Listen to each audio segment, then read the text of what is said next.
नमस्कार, झारखंड समाचार में आप सबका का स्वागत है। आइए जानते हैं सुबह से लेकर शाम तक की तमाम बड़ी खबरों को। इससे पहले चैनल को सब्सक्राइब नहीं किया है तो प्लीज चैनल को सब्सक्राइब कर बेल आइकन को प्रेस कर दीजिए ताकि खबरों का अपडेट आपको मिलता रहे। फुट फुट कर रो पड़े कोलेबिरा विधायक नमन बिक्सल कुंगाड़ी। कांग्रेस प्रदेश प्रभारी की मौजूदगी में मांगी माफी। दरअसल बता दें कि कांग्रेस के जय भारत सत्याग्रह का काफिला शुक्रवार को सिमडेगा पहुंचा। नगर भवन में आयोजित कार्यक्रम में प्रदेश प्रभारी अविनाश पांडे ने केंद्र सरकार पर जमकर हमला बोला। कहा कि 2024 में केंद्र की अनैतिक सरकार को उखाड़ फेंकना है। वहीं मंच पर आते ही कैश कांड में निलंबित कोलेबिरा विधायक नमन बिक्सल कुंगाड़ी फुट फुट कर रो पड़े। बता दें कि कोलकाता कैश मामले में कांग्रेस पार्टी से निलंबित विधायक नमन बिक्सल कुंगाड़ी ने खुले मन से सभी लोगों के बीच पार्टी संगठन से अपनी गलती पर माफी मांगे। विधायक कुंगाड़ी ने कहा कि अनजाने में अगर उनसे किसी प्रकार की गलती हुई है तो पार्टी उन्हें माफ कर दे, उनके निलंबन को वापस ले ले। माफी मांगने के दौरान बिक्सल कुंगाड़ी मंच पर फुट फुट कर रो पड़े। वहीं प्रदेश प्रभारी अविनाश पांडे ने कहा कि जय भारत सत्याग्रह आंदोलन की जरूरत केंद्र से तानाशाह सरकार को उखाड़ फेंकने के लिए पड़ी। कहा कि कांग्रेस कार्यकर्ता अभी से पूरी ईमानदारी से पार्टी के लिए काम करे ताकि 2024 के चुनाव में केंद्र के भाजपा सरकार को उखाड़ फेंका जाए।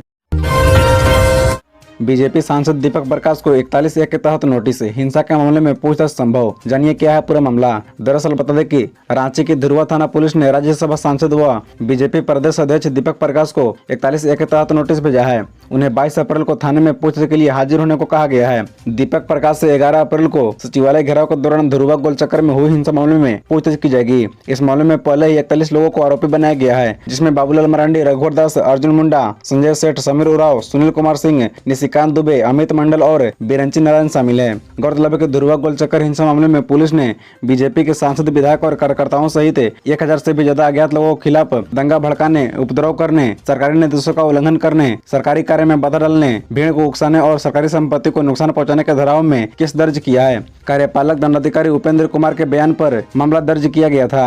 दरअसल 11 अप्रैल को बीजेपी के सचिवालय घेराव कार्यक्रम का आयोजन किया गया था। धुरवा स्थित प्रभात तारा मैदान में हेमंत हटाओ झारखंड बचाओ अभियान के तहत जनसभा हुई और इसके बाद बीजेपी कार्यकर्ताओं ने सचिवालय घेराव के लिए कुछ किया। हालांकि पुलिस ने प्रोजेक्ट बिल्डिंग के 200 मीटर के दायरे में धारा 144 लगा रखी थी। बैरिकेडिंग की गई थी जिसे बीजेपी कार्यकर्ताओं ने तोड़ा। पुलिस ने वाटर कैनन और लाठीचार्ज का इस्तेमाल किया। आंसू गैस के गोले भी दागे। विरोध में बीजेपी कार्यकर्ताओं ने भी पुलिस के जवानों पर पथराव किया, जिसमें प्रशिक्षु IPS सहित कई लोगों को चोट।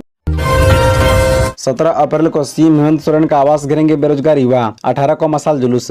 दरअसल बता दें कि नियोजन नीति और बेरोजगारी को लेकर झारखंड के युवाओं का आंदोलन तेज होता जा रहा है। झारखंड स्टेट स्टूडेंट यूनियन ने अब नियोजन नीति के खिलाफ पिछले 3 महीने से जारी आंदोलन को एक पैदान और ऊपर ले जाने का फैसला किया है। इसी सिलसिले में 17 अप्रैल को मुख्यमंत्री हेमंत सोरेन का आवास घेरने की रणनीति तय की गई है। त्रिस्तरीय इस आंदोलन में 18 अप्रैल को मशाल जुलूस और 19 अप्रैल को झारखंड बंद का आह्वान किया गया है। दावा है कि सीएम हेमंत के आवास घेराव कार्यक्रम में सभी 24 जिलों के छात्र शामिल होंगे। झारखंड स्टेट स्टूडेंट यूनियन के अध्यक्ष देवेंद्र महतो ने कहा कि झारखंड सरकार के द्वारा लाई गई नियोजन नीति के खिलाफ इस आंदोलन में उन्हें आदिवासी छात्र संघ, आयसा, आदिवासी सिंगल अभियान, आदिवासी जन परिषद और आदिवासी मूलवासी जन अधिकार मंच का समर्थन हासिल है। देवेंद्र महतो ने बताया कि 17 अप्रैल को सभी 24 जिलों से आए छात्र ऐतिहासिक मोरहाबादी मैदान में इकट्ठा होंगे और यहाँ से रैली के शक्ल में मुख्यमंत्री आवास की ओर कूच करेंगे। 19 अप्रैल को बंद का आह्वान भी किया गया है। हालांकि इस दौरान आपात सेवाओं पर किसी भी तरह की रोक नहीं होगी।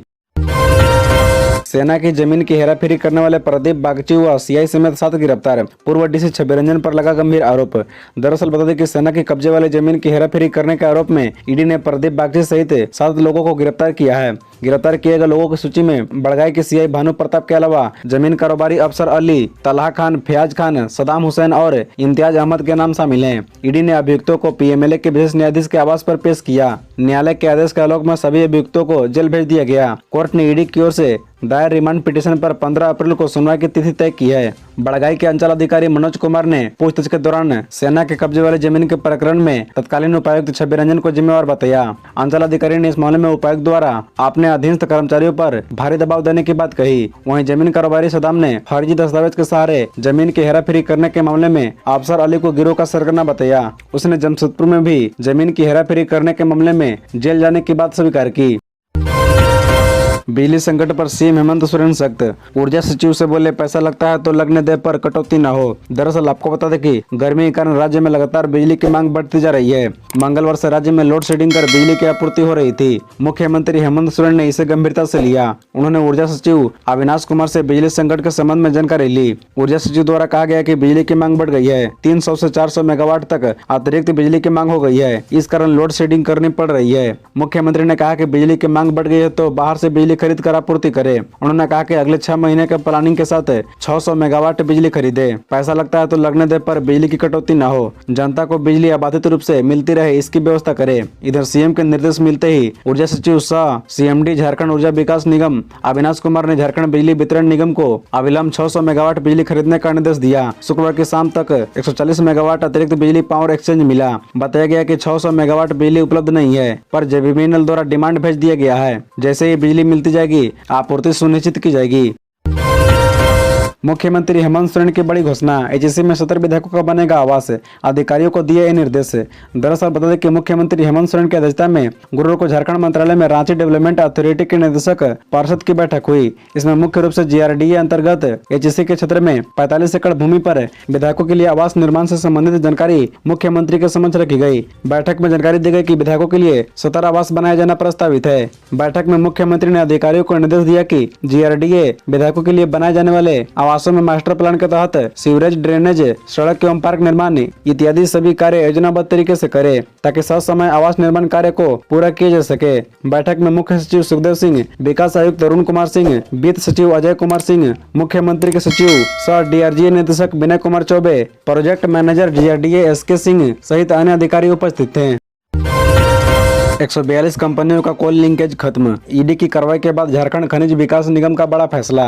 दरअसल बता दें कि खान विभाग ने 142 कंपनियों का कोल लिंकेज समाप्त कर दिया है। इन कंपनियों द्वारा कोयला लेने के लिए दी गई अग्रिम राशि झारखंड राज्य खनिज विकास निगम से वापस लेने का निर्देश दिया गया है। खान विभाग को आशंका है कि इन 142 कंपनियों में बड़ी संख्या में सेल कंपनी है जिनकी कोई फैक्ट्री तो नहीं पर फैक्ट्री के नाम पर कोयला उठा रहे हैं और खुले बाजार में खुदरा दर पर बेच रहे हैं। इसका खुलासा ईडी की जांच में भी हो चुका है। ईडी की जांच में यह खुलासा हुआ था कि हजारीबाग के कोयला व्यवसायी इजहार अंसारी ने लघु व मध्यम उद्योगों के नाम पर मिले सस्ते कोयलों को बनारस की मंडी में बेचा है। राज्य सरकार की अनुशंसा पर कोल इंडिया ने इजहार की 13 कागजी कंपनियों को कोयला आवंटित किया था।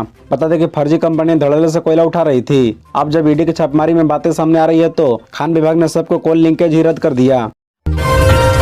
झारखंड हाईकोर्ट का नया भवन तैयार। 30 अप्रैल तक हैंडओवर करने की हो रही तैयारी। दरअसल आपको बता दें कि धुरुआ में झारखंड हाईकोर्ट का नया भवन लगभग तैयार है। जो कार्य बचे हैं उसे युद्ध स्तर पर पूरा करने का प्रयास चल रहा है। राज्य सरकार 30 अप्रैल को इस भवन को हाईकोर्ट प्रशासन को हैंडओवर करेगी। इसकी तैयारी की जा रही है।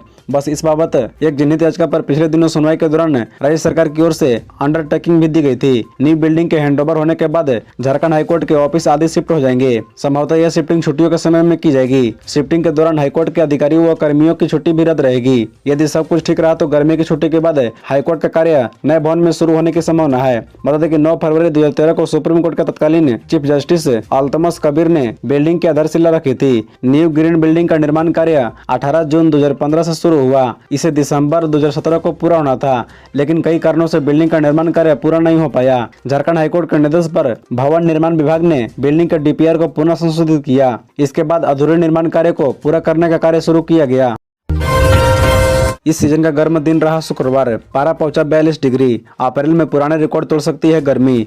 दरअसल बता दें कि झारखंड के पूर्वी सिंहभूम जिले के जमशेदपुर में लू का प्रकोप है। शुक्रवार का दिन सबसे गर्म रहा। शहर का तापमान 42 डिग्री सेल्सियस था। मौसम विशेषज्ञों के अनुसार अगले कुछ दिनों में गर्मी से राहत मिलने के आसार नहीं है। अप्रैल में गर्मी पुराने रिकॉर्ड तोड़ सकती है। इस हफ्ते शहर का अधिकतम तापमान 43 डिग्री सेल्सियस तक जा सकता है। बता दें कि झारखंड के उत्तर पश्चिमी, मध्य और दक्षिणी पूर्वी के हिस्सों में हीटवेव की आशंका है। मौसम विभाग के अनुसार अप्रैल में गर्मी पुराने रिकॉर्ड तोड़ सकती है। हालांकि जमशेदपुर में आगामी 17 अप्रैल से आंशिक बारिश के साथ आसमान में बादल के आसार हैं। गर्मी को देखते हुए जमशेदपुर अभिभावक संघ ने उपायुक्त को एक ज्ञापन सौंपकर बच्चों की सुरक्षा को देखते हुए स्कूल के समय सारणी में बदलाव की मांग की है। खबरों से जुड़े रहने के लिए चैनल को सब्सक्राइब, वीडियो को लाइक एवं एक दूसरे से शेयर जरूर करें। धन्यवाद।